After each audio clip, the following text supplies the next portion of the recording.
Folks, I am joined by right now one of the best wrestlers there is, X-Pac Sean Waltman, here for the 50 Legs Fundraiser. Sean, how's it like being here today? Well, I mean, it's such a beautiful day today for one thing, but what's really cool is the cause, is the reason why we're here, and that's, like you said, for the 50 Legs Foundation.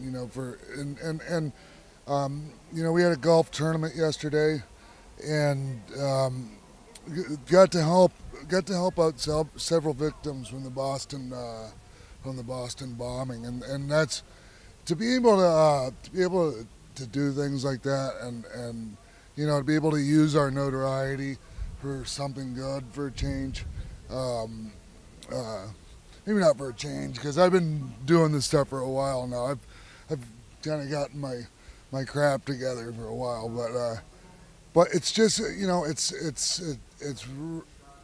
a really cool thing when you see you can give to a charity, a Susan B. Komen or something, and you might get the feel good feeling of writing a check and send it in the mail or something, but this is like a real grassroots charity organization, and anything given, literally almost 100% of the money goes to the cause, and just to see some of these, and a lot of it's for little children. So, and I'm a real softie, man. I mean, I'm not afraid to tell you, I cry real easy, and it's such a cool thing to see these little kids make the progress from, whether it's an accident or they had a birth defect or something, just to see the progress they make, and really and truly, like, these days, prosthetics have come so far. A child can live a normal life and do normal things and just about anything. Literally, like the Blade Runner guy, from was it Greece? Is that where he's from? The guy that's on trial for murder. but like literally, that guy who was running had like a world record, race or something. I mean, that's how good these prosthetics have gotten, and our mission is to get the very best prosthetics possible for these children, because like the insurance companies, let's face it, they're gonna get by with the cheapest thing they can give somebody, and we just want these kids to have the best possible, and not something that's not going to fit them in 2 months or as they grow, because as a child grows, obviously their bones are growing and they're going to need adjustments or new limbs, and so not only is it just a one-time thing, but it's we keep on helping these children, and not just children, adults too, and I'm just really honored to be a part of it.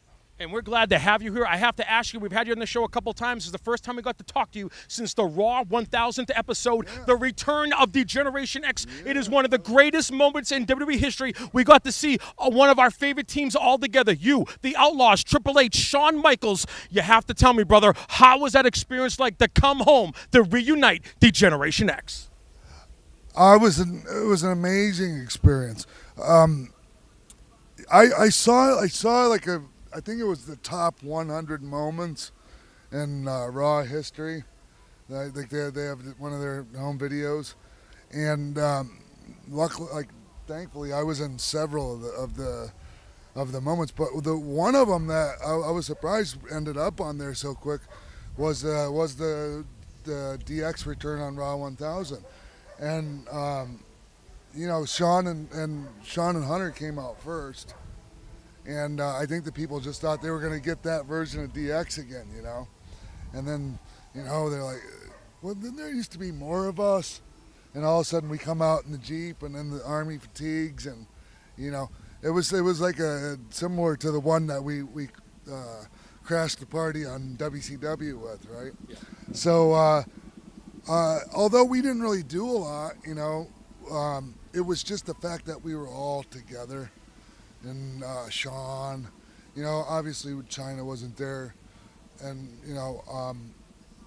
no matter what kind of history we've had, like I would have liked to have seen her there, regardless of what she said about me or anything. Like, she was a huge part of it. So that was the only thing missing, really. But it just doesn't get any better than that. It really doesn't.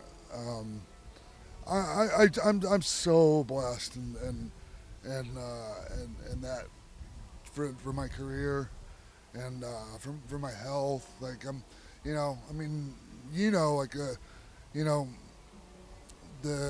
a lot of the years in that last decade I spent in not too good a shape. And so I'm proud to be able to tell you that I'm in great health now, and my mind's in the right place again. And pretty soon I'm going to be healthy enough to pass the wellness test, and hopefully. Well, when I say that, I mean I contracted hepatitis C, and so now they have a cure for hepatitis C, and so I'll be getting rid of that pretty soon, and I predict that I'll be back in the WWE ring in the next couple of years. Oh, man, we would love to see that. That would be so great. You're one of the guys that they used to have go up against because they would say, let's put him against X-Pac. Let's see if they can do it. You used to be one of the guys who used to put you in the ring with to see how they do, the new guys coming in and stuff like that. So your knowledge has been so incredible. I remember your feuds with Jerry Lynn and Global. I remember all of your career. Do you think that you could train some of the new athletes today? You ever think about opening up a wrestling school or training some, using your knowledge as one of the best workers of all time and teaching a new generation of wrestlers? Absolutely. And, it's funny you say that because unofficially that was my kind of one of my jobs in WWE. Even when I was 1, 2, 3 kid, they kind of used me as the barometer to measure all the new guys that were coming in that they thought might have potential to have like a intercontinental title run. Having intercontinental title matches, or or world title matches. So if they got past me, and had good matches with me, and I gave the thumbs up, then they would move on to Razor, and if they could get through Razor, then they'd move on to either Shawn or Diesel or. I heard Dean Douglas didn't score too good. Yeah, and I hate to harp on that because everybody always brings that up and. He had a lot of things going against him. And,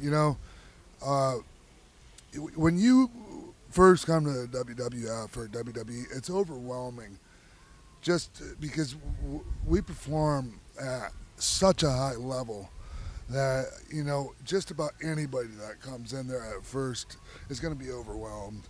And I think he was a little overwhelmed at our schedule and the fact that we still performed at that high of a level every night, and he was strapped with the shitty gimmick, with that Dean Douglas gimmick, you can't, gotta cut him some slack for that, He was better in ECW. But at the same time, he still could have done way better, and sometimes you do have to look in the mirror, when you're blaming people.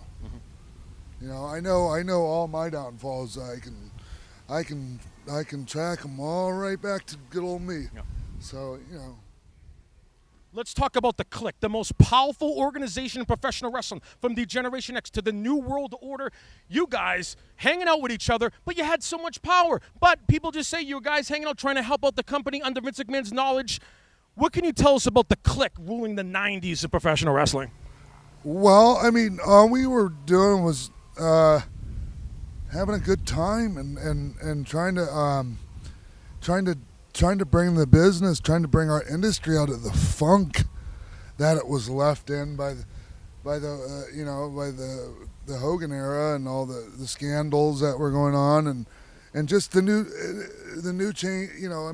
Obviously when you do the out with the old in with the new, you gotta reestablish.